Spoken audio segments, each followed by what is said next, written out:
Hey students, it's Mrs. Nelson. This week in math you're going to be adding and subtracting decimal numbers, and I've made some videos to show you what that looks like with place value discs, but I also wanted to show you a tool that's available to you in your Canvas course that you can use as well to help you model that and help you understand that and develop that concept.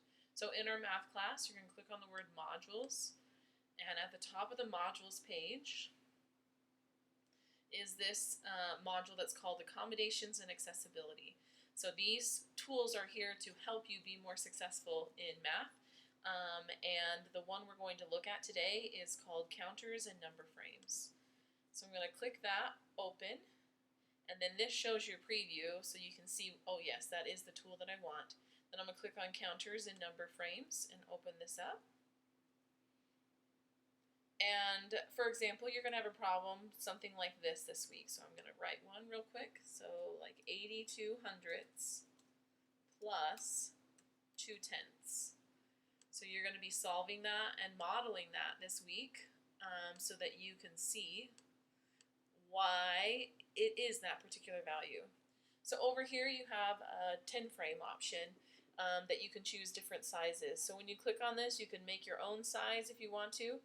I want to use a hundreds grid, and that's what your teacher's going to model for you, and that's what you would have used in class, is a hundreds grid. So I'm going to click on that, and you can see that this is 10 by 10, and that would mean there's 100 individual squares in there inside of this larger whole.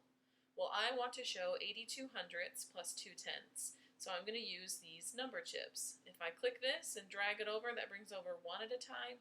This brings over 5 at a time. This brings over 10 at a time. So I'm going to bring 10, drop it in there because I want to make 82 hundredths. So far I have 10. I don't have 82 yet, so I'm going to keep going and add more until I get to, that's 30, 40, 50, 60, 70, 80, but I need 82 out of 100 filled up, so I'm going to drag over 2 individual ones right here. 82 hundredths, and I want to add 2 tenths. That doesn't mean 2 hundredths, it means 2 tenths. This entire thing right here is 1 tenth. It takes up 1 tenth of this whole space. So I'm going to add 2 tenths, so 2 sets of 10 right here. So there's a set, and I've ran out of grid, but I can still put it below and make it make sense. So putting it on my grid like this doesn't really help because I've now got 82 hundredths in red and 2 tenths in blue, but I need a final sum. So then I can just click away, so these are not all highlighted together, but then drag one at a time so that I fill up the entire hundreds frame completely.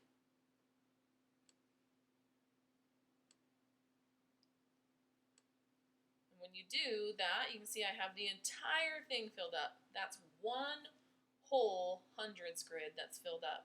One whole hundreds grid plus 2 more hundredths.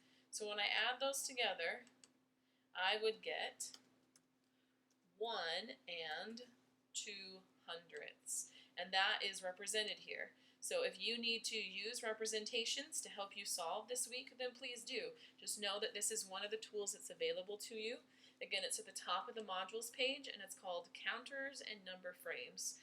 You can, of course, use other options as well, and if you need another way to do it, reach out to me. I'm happy to show you another way. But this helps you to understand why you get the numbers that you do.